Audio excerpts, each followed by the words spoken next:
Do not let your hearts be troubled. You believe in God, believe also in me. Brothers and sisters, we do not want you to be uninformed about those who sleep in death, so that you do not grieve like the rest of mankind who have no hope. For we believe that Jesus died and rose again, and so we believe that God will bring with Jesus those who have fallen asleep in him. According to the Lord's word, we tell you that we who are still alive, who are left until the coming of the Lord, will certainly not perceive those who have fallen asleep. For the Lord himself will come down from heaven with a loud command, with the voice of the archangels, and with the trumpet call of God, and the dead in Christ will rise first. After that, we who are still alive and are left will be caught up together with them in the clouds to meet the Lord in the air, and so we will be with the Lord forever. Therefore, encourage one another with these words. Thank you for joining us, Pearls with Veronica. Thank you for tuning us on Tuesday night at 10 o'clock p.m. Eastern Standard Time. Join us and share the file. I'm Jerry Rose Live Worldwide, and welcome to Positive Power, XXI Christian Media, and Radio.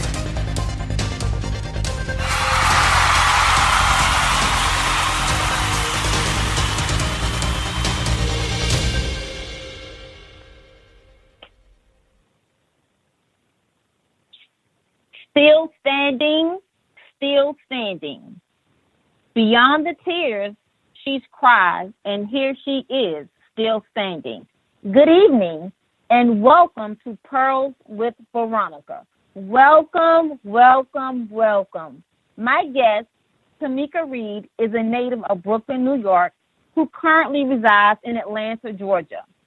As a self-published author of 3 books, and single mom to 2 beautiful daughters, Tomika will take us on a journey of her struggles dealing with life's tragedies, being robbed in her home at gunpoint, the loss of her first and second daughter's fathers, the loss of her mom, sister, and grandmother, dealing with the pain of feeling all alone, broken, depression, adversity, setbacks, obstacles, disappointments, betrayal, mistakes, forgiveness, and almost giving up.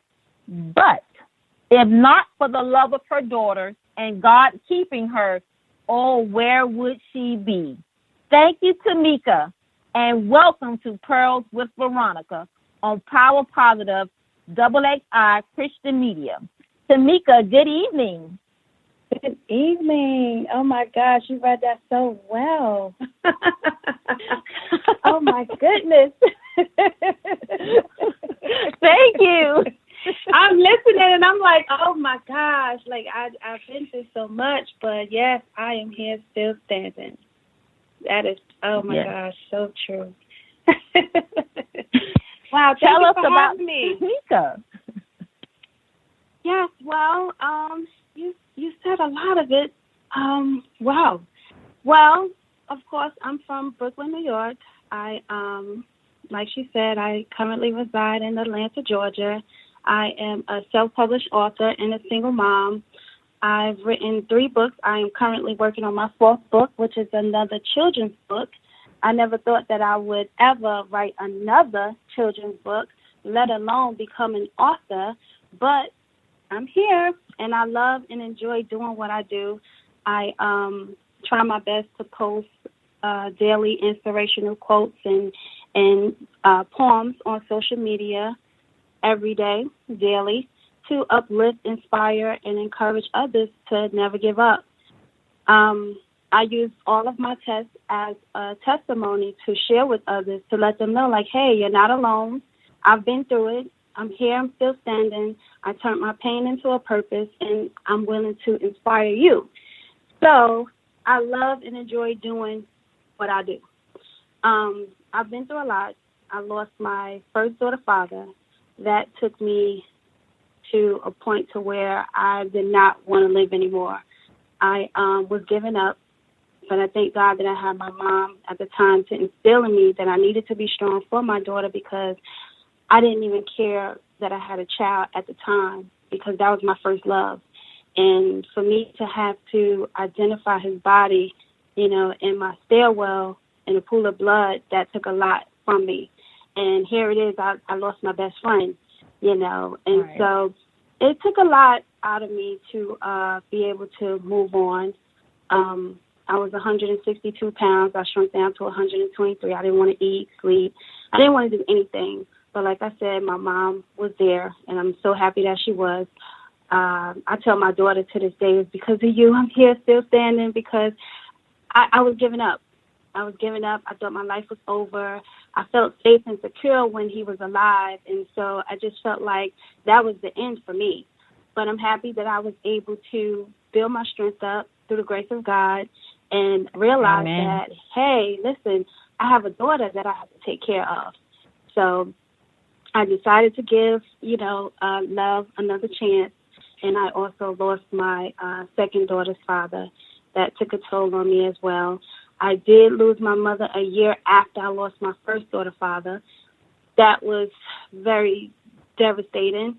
And I'm just happy that we were able to build a relationship, because we didn't have not so good of a relationship growing up. But she became like my best friend before she passed away, and I'm so happy that I had that chance to get close to her. Dealing with loss hasn't been easy at all, and that's how I birthed my first children's book, Napoleon the Shining Star, to help a child cope with the loss of a loved one due to the losses that my daughters had to go through, and watching them on a day-to-day basis with the loss of their fathers. And I'm like, oh my gosh, like, I don't understand why they have to go through this. But after writing my first children's book, people kept telling me, your story needs to be told, share your story. And I never wanted to, because I felt like my story was too personal. But when I realized that it can help others, but when I realized that it can help others, I said, you know what, let me go ahead and write this book, because God is showing me the signs, giving me these confirmations, and I know my story can help someone else. So I went ahead and I self-published my memoir. After that, I came out with my third book, which was the beginning of this year, right before the pandemic, which was right on time, Inspire Your Way Through the Storm. And that book is to inspire others through the storms that they go through in life, to let them know, like, hey, listen, no matter what storm you go through, you can be here and push through. And so now I'm currently working on my fourth book, which is a children's book. It's a sing-along for children. I'm excited about that. Wonderful.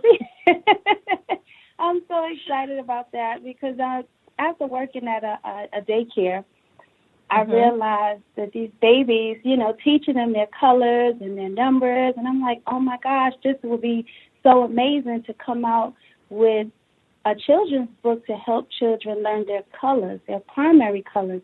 So it's going to be a sing-along, so I'm excited about that. I am so excited about that. But I love and enjoy inspiring people. I realized God gave me a purpose. I turned my pain into a purpose to help others.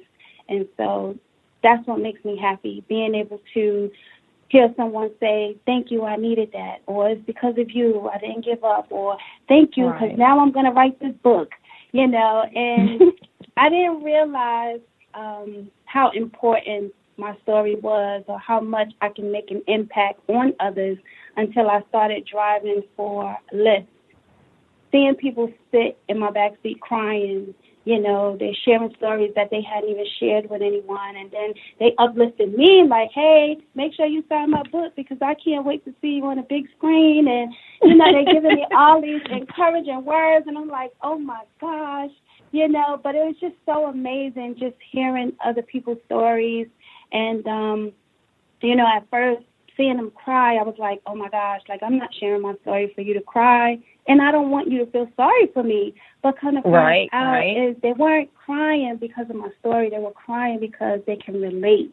And so that just showed me, that just showed me that, there's so many people out there that's hurting. They have so much bottled up inside, and all they need is either someone to talk to, or to just to have someone to let that out. Yes, someone to listen, someone that they can trust, And so although it was a spur of the moment, I didn't know my passengers at all. We hadn't met, the day before that. It was great for them to just open up to me during the ride.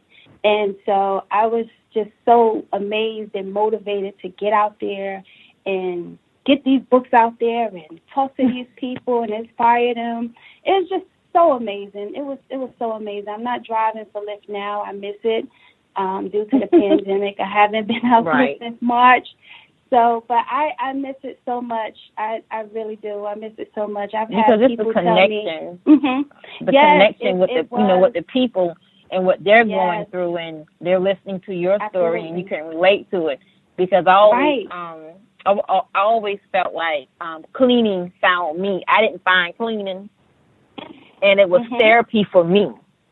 And and along the way, I have met a lot of people who have lost husbands, wives, children, pets. Loss is loss. And I'm saying, oh my God, I'm in such a place where it's like I'm unknown, but you're using me to help someone else in this place and at this time. It puts me in the mind of Esther, of Queen Esther. For such a time as this, we are needed at this, in this time. And dealing with the pandemic. People with loss of family to COVID-19. People are losing their jobs. Like I said, loss of employment. And having to be home with their children. And if some of us can't be home with our children, I understand that, due to the type of, job that they do or career path they're on. And I understand it. I always keep them in prayer because you don't know what they're encountering every day. Every day. You just don't know what they're encountering. You never know. The loss. And I'm loving this book because I will be purchasing. I'm excited about the children's book because my granddaughter is 5 and she's a kindergartner. So I'm excited about this sing along. Yes, I'm excited about this sing along. Oh my gosh, I just come up with these thoughts and I'm like, God, I know that was you, because I have so many stories bottled up in me, and I'm like, I gotta get them all out. I gotta get them all out. Like my children's book, watching my youngest daughter go to the window. She used to go to the window all the time saying Daddy, and it used to scare me. And I didn't think that, she would see him and stuff like that, but you just never know. You never know. You don't ever know. But I would go to the window just to, look or whatnot, and I would look up and see all these stars. And after leaving the window, I would sit there and I just had the story in my head, and it's like it was already there. I just needed to let it out on paper. And so I wrote the story down, called my daughters in the room, read it to them. They seemed interested. And I was like, oh, my gosh, I'm going to turn this book into a children's book. And I'm going to inspire and encourage the little ones to be able to cope with their loss. So my children's book is not your average children's book. I've had adults buy it for themselves as well. So if you do get that book, it's a good book, great story. I must say, read it with expression. That's what my daughters usually tell me. Mommy, whoever purchased the book, tell them to read it with expression because it can get a little sad. So okay. But it's a good book. It's a great story. I love it and I enjoy it, and I just want others to enjoy it as well. But read it with expression if you decide to get it for your little one. I will, because my my 2 grandchildren, the oldest, he's 9 now, but he was 3 when his papa passed away, and he would talk about him because they had a very, very close relationship.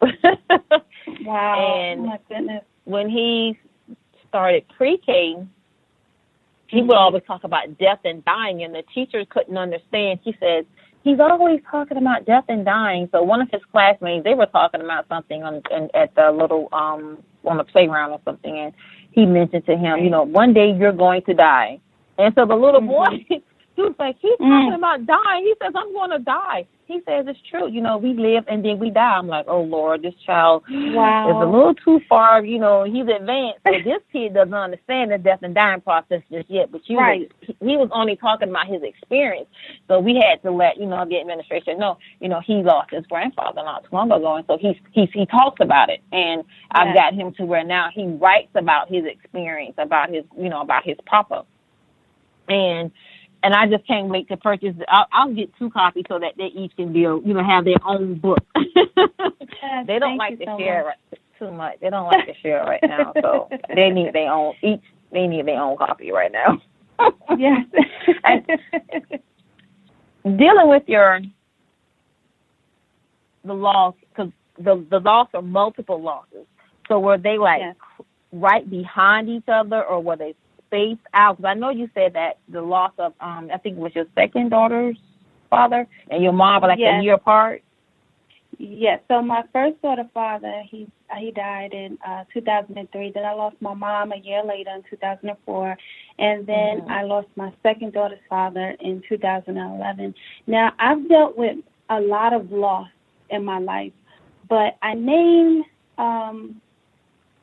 the ones that I lost, which is my sister, my first and second daughter's fathers, and my mom, because those were the ones that took me over the loop. Right. Pushed me to the point to where I was in depression mode, you know, stressing. And but I'm here. I'm still standing. You know, I have moments. Yes, I have moments where I think about them, especially around birthdays and holidays, and, you know, and I cry, you know, but I'm like, they are still with me. They are still with me. They are still in my heart. They're watching over me, and that's what motivates me to keep on going. And being able to encourage others that has dealt with the loss of a loved one, and it makes me feel good be hearing them say, it's because of your story, my baby, my grandson, or my nephew, or my, you know, feel so much better. And so that brings me joy. It gives me purpose.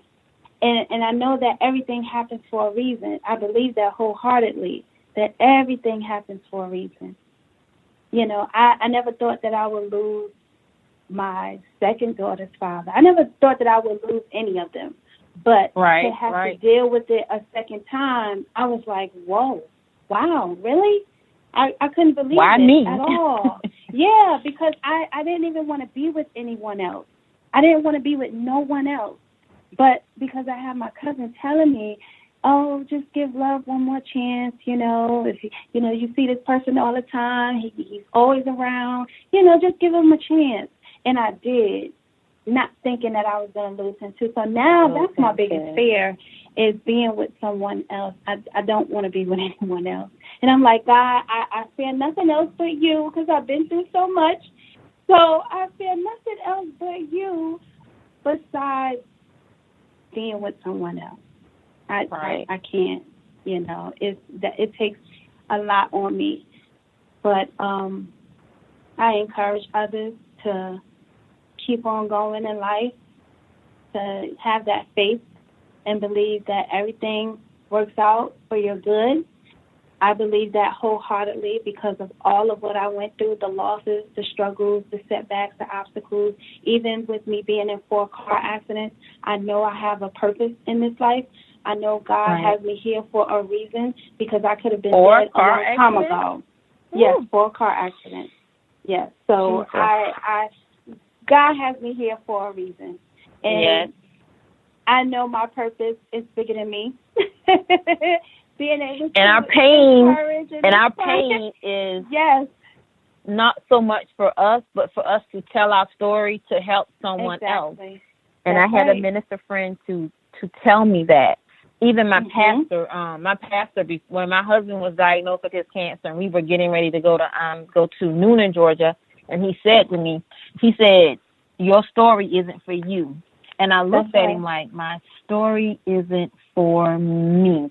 And he said, I know you're getting ready to leave. He said, but I want to tell you, it isn't for you.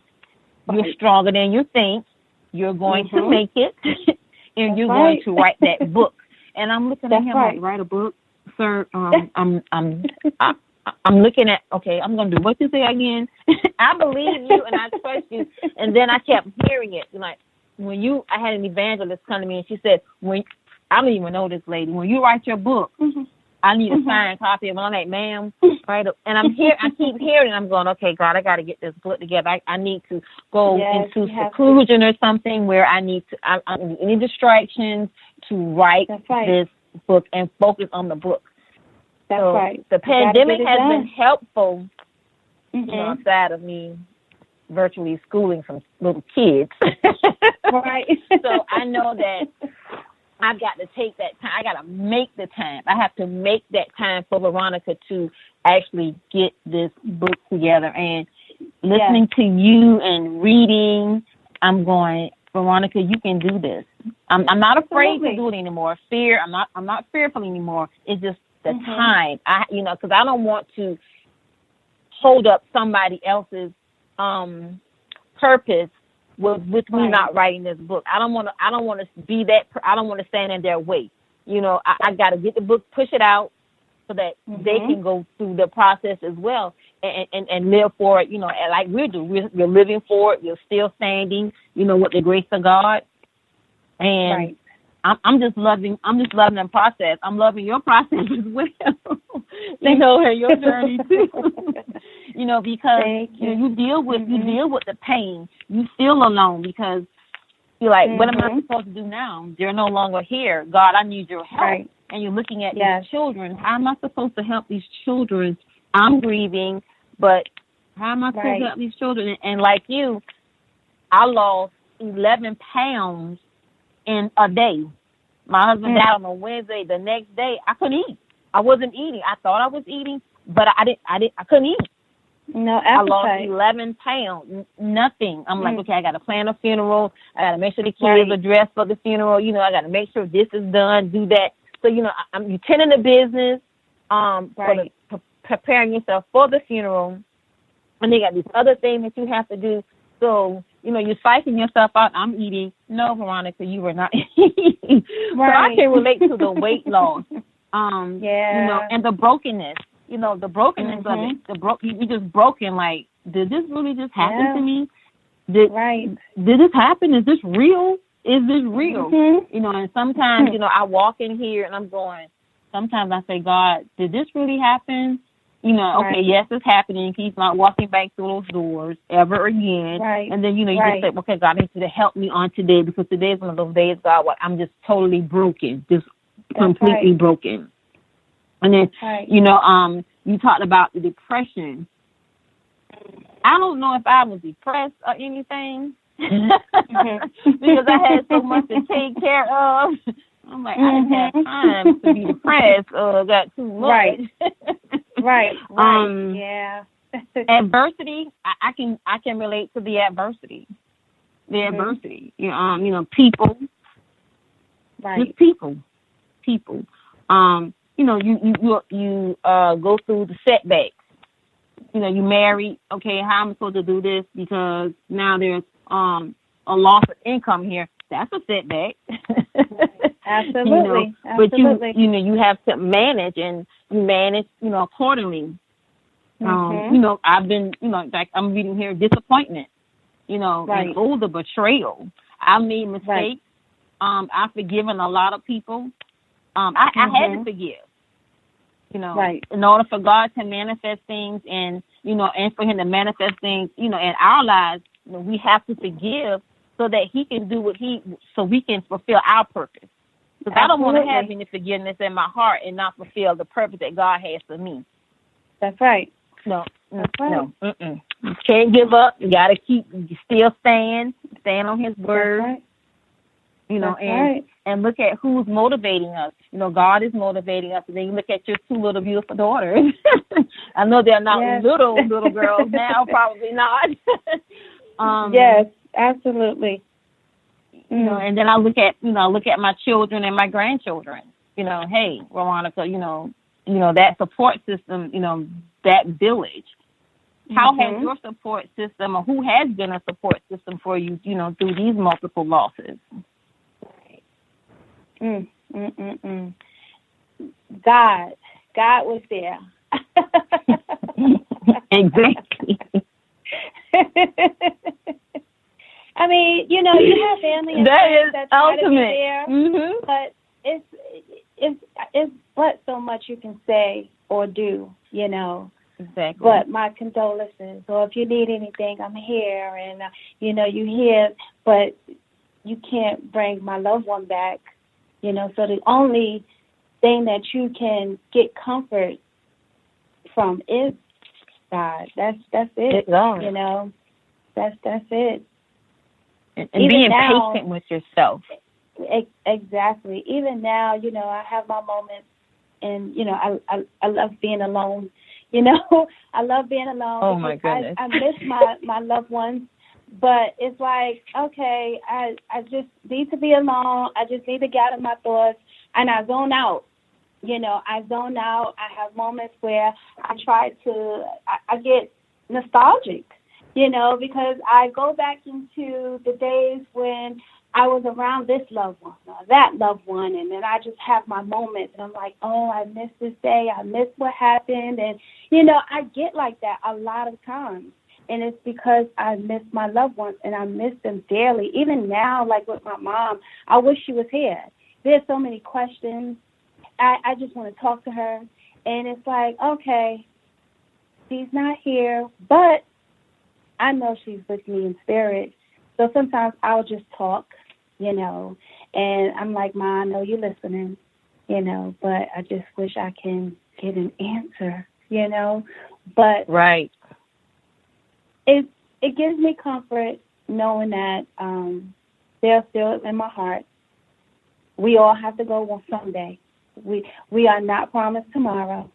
I can be here gone tomorrow, God forbid, and so that helps a lot knowing that, we are not promised tomorrow, so we have to enjoy the moment. And I try to enjoy a lot of my time with my daughter as much as possible, Exactly. And, and so it's not easy, but you got to keep on pushing. Gotta keep on pushing. Got to. And although, we're in and on this journey, there's grace in it. There's grace in it. Absolutely. The famous hymn, How Firm a Foundation, it describes God's purpose for our trials.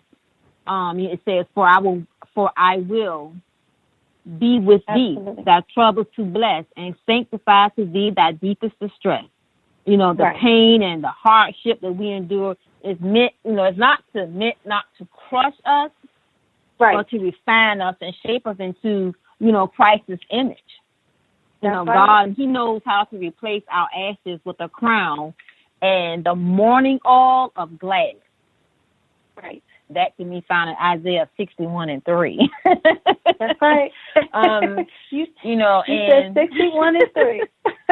Yes, Isaiah 61:3. I have this thing because I see my birthday is 3/16, and so I see 3/16 a lot, and I always go to the verses and scriptures in the Bible because I want to know what God is telling me through a message when I see my numbers. And that's how I look at it. I don't look at it as if I need to go play lotto. I look at it as if God is sending me a message. So whenever I see 3/16, I'm like, oh, let me just go look up, a verse in the Bible, see God what are you telling me at this very moment. I do the same thing. If God wakes me up at a certain time in the morning, I look at the clock. I'm saying, okay, God, and I'll just write down, because I make a mental note to myself, and I say, my memory, as I'm getting old, I got to write this down. And then I say, okay, God, okay, you gave me, I see my birthday, 5/14, and I see Olivia's birthday, 5/16, and lately I've been seeing my husband's birthday, 6/23. I said, okay, God, 6/23. I'm like, okay, 5/14, 5/16, 6/23. And I said, God, what are you telling me? What are you? And I wake up and I'm searching the scriptures. I'm like, you hear the pages just turning. And I said, okay, I can't wait the children. So I'm thinking, am I the only person that gets awakened this time of morning looking to find out what these numbers mean in scriptures? So when you're saying it, I'm like, oh my God, okay, I'm not the only one that sees this and does this. Yes, no, you're not the only one. Okay. So don't think you're going crazy. Oh, exactly. I was like, if I'm gonna look, I'm a cuckoo. I'm in here in the lonely. I'm alone. You're here. However, I see these numbers. I'm just tearing up this Bible. Right. Looking at an app that I have. What does this mean? What does it mean? Right. Oh my goodness! Wow, that is amazing. So now I know that I'm not alone. Yes. That I have a kindred spirit that does the same exact thing that I do. Yes. Yes. We are not alone. That is so true. Are not alone. Yes. Yes. Yes. Right. Yes. That's right. That is so true. You're not alone. Were you close with your grandmother? Oh yes. Yes. I was very close with her. I used to go check up on her every single day, except for Saturdays, because I didn't live in the area where she was living, but I will go visit her. So if I'm on that side, I will go visit her. I used to take her food, talk to her all the time. When she passed away, that took a toll on me because right before she passed away, I was going through so much, and I remember she had sent me a card in the mail, and she said that she was just thinking about me and the girl. And I said, wow, because she hadn't heard from me. And I was like, this is just so amazing. And she put a Metro card in there, I guess in case I wanted to come visit her because I had lost my card. I had hit rock bottom, and she was not hearing from me. And she's used to hearing from me every single day. And so she hadn't heard from me. And so when I got the card in the mail about her thinking about being a girl, I was like, wow, my grandmother, she loves me. And I know she misses me. So when she was in the hospital, she kind of was closer to where I lived. And me and my daughters would get on a train, and we would go visit her. We didn't care. I didn't care. I was used to driving, but I was like, I don't care at this point. I'm a New Yorker, so I don't care about taking transportation. We're going to go see her, and we went to see her. We visited her. I fed her ice cream. We talked, and I miss her to this day, but I shared stories with my daughters, and we laughed because my grandmother was funny. But Mine I remember her telling me, yes, I remember her telling me, she looked at me one day and she said, Tomika, you act like you ain't got not a worry in the world. And I looked at her like, Grandma, if you only knew. But she knew. She always used to say, I'm praying for you because I know you're taking care of those girls on your own. You're doing it by yourself, and I'm always praying for you. And I know it's because of my grandmother's prayers, too, that has brought me a long way as well. I know she's still watching over me because she always used to tell me all the time, I'm praying for you and them girls. But I used to go through so much, but I always kept a smile on my face. Always. So no one knew unless I shared it with them, that I was going through something. But Grandma knew. She knew. Oh, Grandma knows. Grandma knows. Both of my girls are deceased, but my dad has a habit of, he'll call me. He'll say, Bootsy, talk to me. And as soon as he say, Bootsy, talk to me, the tears start flowing. I said, it's just one of those days, Daddy. And sometimes my mom will call. She'll say, I was just feeling you. You okay over there? I say, yes, ma'am. I said, just one of those days. And, she says, I can only imagine. She said, I can't. She said, I don't even know how to comfort you. All I know to do is pray for you because I can only imagine losing your husband. And I can vividly remember we were going to see Olivia cheer in, I forgot where she was cheering at, but it was that state somewhere. And we were in Columbus, we were going our way to Columbus, Georgia. And we were passing through this little town, and this song came on the radio. and the tears began to flow. Mm. And she touched my hand. She said, I can only imagine. I said, Mama, you just don't know. I said, because when I get with you all and I have to go see Olivia and, you know, perform, you and I go together, I said, you just don't know how much it takes for me to put my feet on the floor. I said, but I'm grateful that it has taught me so much about me. Yes. Because life, you know, life is short. You got to love on the people while they're here. You know, nobody, don't come to my funeral, all that. No. Can I get my flowers today, tomorrow? Tell me you love me now.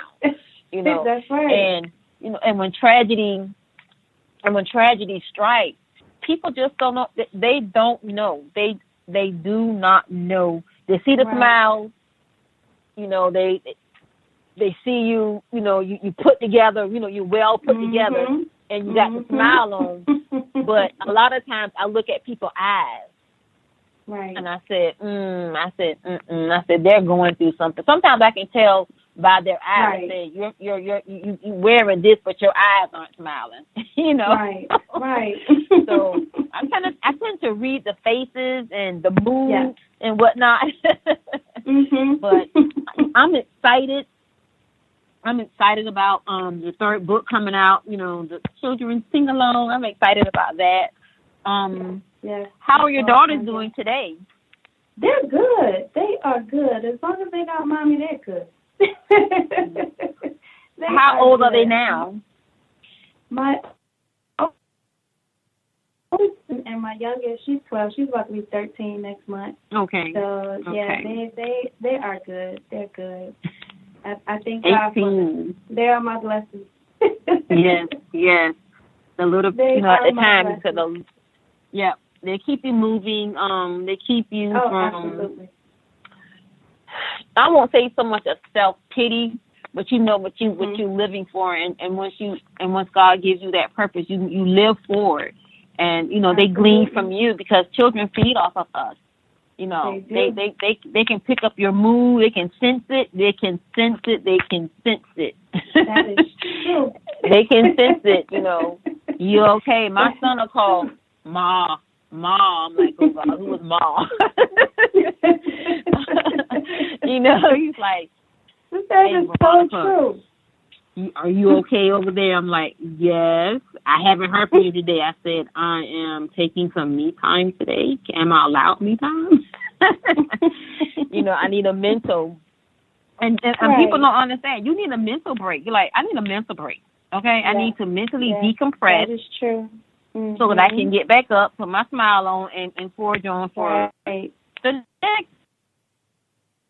The other time, one, you know, second, you know, it's every second, you know, you just can't rush the process. And I don't advise anybody to rush the process. You know, be patient with yourself.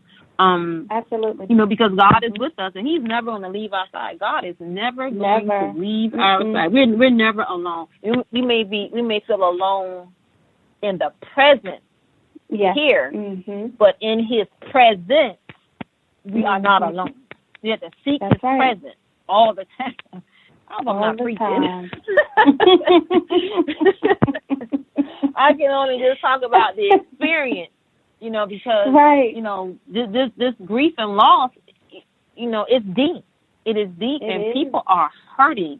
And I just, you know, it's always my prayer, you know, that when I have a guest, you know, that we're transparent with our loss, you know, and with our grief, and we can inspire our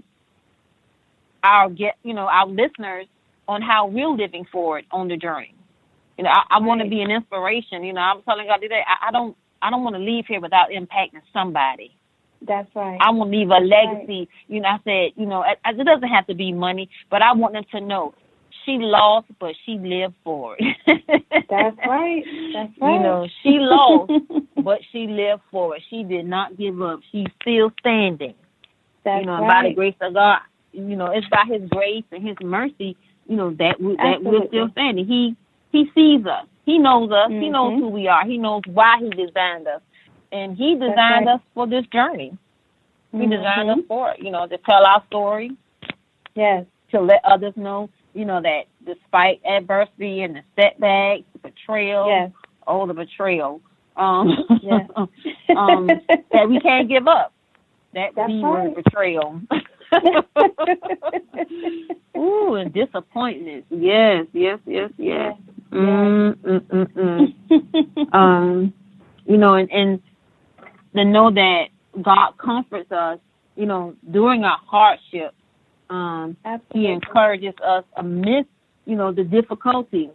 And, you know, we do have moments of weakness, and he strengthens us in those weaknesses. And, you know, and I always tell God, I thank you for being my strong tower in my weakest hour. That's right. You know, I know I can't. I know I wouldn't been able to make it without you. And sometimes I say, am I praying enough? You know, am I not praying enough? But I'm always talking to God. I'm always thanking him, you know, for how he's kept me. You know, and I just thank God, you know, for keeping you and keeping you strong and keeping you still, you know, keeping you steadfast and unmovable. Yes, likewise. You know, it's just so inspiring, and it's been an inspiration having you on tonight. You know, with you, much. You know, telling me and telling the listening audience, our listening audience, you know, your journey. And I want to let the listeners know that you can find Tomika on the following social media outlets: Facebook, author Tomika Reid, that's Reid, R-E-I-D. Instagram, author _Tomika _Reid. You can find her also on Twitter at author _Tomika. You can email her for speaking engagements, reading to the children. At AyanaIce11@gmail.com. And also, please purchase her books. http://amazon.com/author/Tomika Reid. And remember, you can make it through the darkness. And with our closing prayer, I want to tell God this for us and our listeners. Oh God, we thank you for our journey and allowing us to be the voice of light to your people on this journey of loss and grief. God, let us continue to inspire and motivate others as we live forward. Grant us, oh God, the grace, oh God, and patience to know that your timing is perfect, and you, oh Heavenly Father, you will perfect that which concerns us. Amen, amen, and amen. And thank you for tuning in. Amen. I would like to thank everyone for tuning in to Pearls with Veronica on Positive Power XXI Christian Media. I want to thank my guest tonight. I'd like to thank my guest, author Tomika Reid, for guesting with us and letting us and taking us on her journey of grief and loss and how she's dealing with it. Good night, and everyone, you're welcome, and I'll be keeping in touch with you. Yes, absolutely. Thank you. And you're welcome, and I thank you all for listening in to Pearls with Veronica. Good night. You are listening to Jerry Royce Live Worldwide Podcast.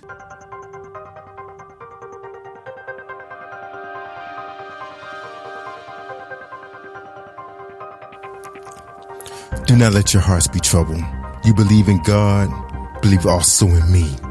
Brothers and sisters, we do not want you to be uninformed about those who sleep in death, so that you do not grieve like the rest of mankind who have no hope. For we believe that Jesus died and rose again, and so we believe that God will bring with Jesus those who have fallen asleep in him. According to the Lord's word, we tell you that we who are still alive, who are left until the coming of the Lord, will certainly not perceive those who have fallen asleep. For the Lord himself will come down from heaven with a loud command, with the voice of the archangels, and with the trumpet call of God, and the dead in Christ will rise first. After that, we who are still alive and are left will be caught up together with them in the clouds to meet the Lord in the air, and so we will be with the Lord forever. Therefore, encourage one another with these words. Thank you for joining us, Pearls with Veronica. Thank you for tuning us on Tuesday night at 10 o'clock p.m. Eastern Standard Time. Join us and share the file. I'm Jerry Royce Live Worldwide, and welcome to Positive Power, Double X Christian Media, Late Night Radio. You're listening to Jerry Royce Live Worldwide Podcast.